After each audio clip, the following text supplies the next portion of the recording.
আসসালামু আলাইকুম রহমতুল্লাহ। আপনাদেরকে আজকে আমি আরেকটি গল্প তুলে ধরছি।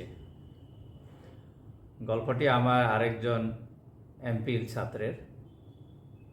ওনার নাম হচ্ছে অধ্যাপক মোহাম্মদ ফজলে সোবহান। ফজলে সোবহান বর্তমানে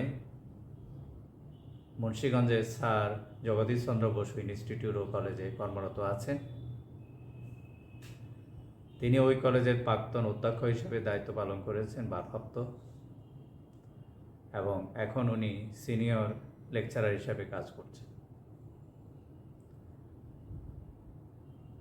ফজলে সোবহান ঢাকা বিশ্ববিদ্যালয়ের ভূগোল ও পরিবেশ বিভাগে 2017-18 সেশনে এমফিলে এনরোল করেন। ওনার এমফিল টপিকটা টোটালি একটা জিওস্প্যাশিয়াল ফিল্ডের কাজ, ক্লাইমেট চেঞ্জ, রেইনফল অ্যান্ড টেম্পারেচারের ভ্যারিয়েবিলিটি নিয়ে।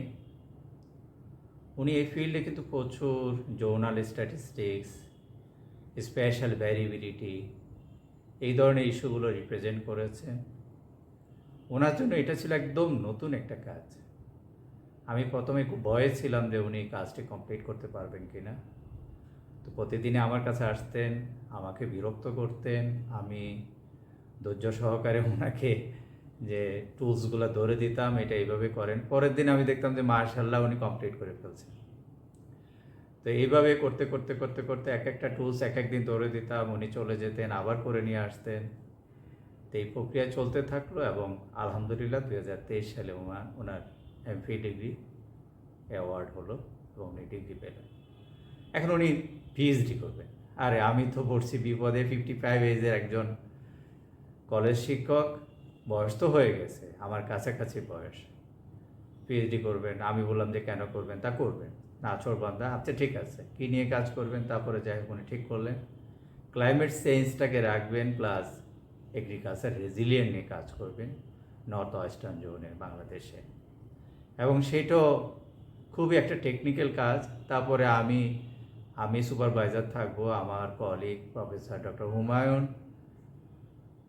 উনি হিসাবে দায়িত্ব নেবেন এবং আমরা দুইজনে মিলে ওনাকে সুপারভাইজ করবেন। উনি এই বিষয়ে কাজ করবেন, উনি কনফিডেন্ট যে উনি পারবেন। আমরা বারবার ওনাকে যে আপনি পারবেন তো, দেখেন এটা একটা টেকনিক্যাল কাজ।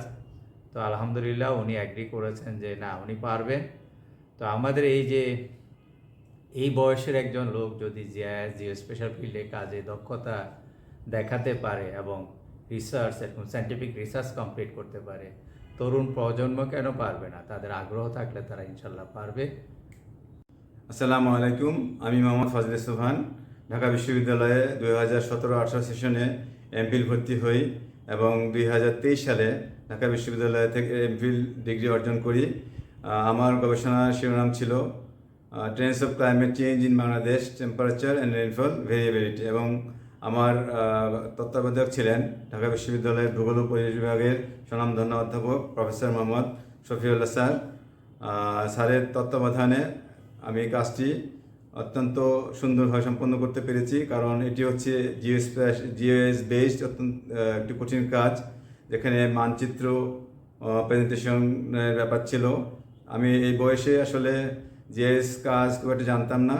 স্যারের হাতে কলমে শিক্ষা দেওয়া এবং প্রতিদিন আমি স্যারের কাছে এসে জিএসের উপর কাজ শিখেছি, স্যারের সহযোগিতা নিয়ে এবং বাসা সেগুলো উপস্থাপন করেছি এবং প্র্যাকটিস করেছি, এবং সেইভাবে আমি আমার থিসিস বা গবেষণা কর্মটি স্যারের সহযোগিতা এবং আমার নিজের পরিশ্রমে সম্পন্ন করতে সফল হয়েছি।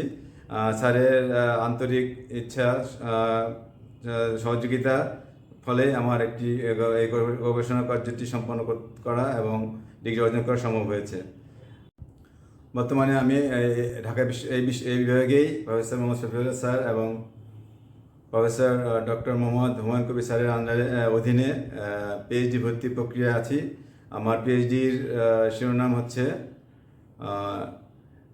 এগ্রিকালচার রেজিলিয়েন্সের উপর ক্লাইমেট চেঞ্জের যে প্রভাব, এটাও জিআইএস ফিল্ডের একটি বা জিও স্পেশাল ফিল্ডের একটি জটিল এবং কঠিন কাজ। আমি কনফিডেন্ট যে আমি এই কাজটিও প্রফেসর শফিউল্লাহ স্যার এবং ডক্টর মোহাম্মদ হুমায়ুন স্যারের তত্ত্বাবধানে সঠিকভাবে সম্পন্ন হব এবং পিএইচডি ডিগ্রি অর্জন করতে সম্পন্ন হবে ইনশাআল্লাহ। তরুণ প্রজন্মের কাছে আমার আহ্বান থাকবে, তারা যেন জি স্পেশাল ফিল্ডে কাজ শিখতে পারে এবং শিখে এ ধরনের কাজ সম্পন্ন করতে পারবে, বিশেষ করে রিসার্চ বেস কাজগুলো সম্পন্ন করতে পারবে, যা দেশের জন্য মঙ্গল হবে এবং কল্যাণকর হবে।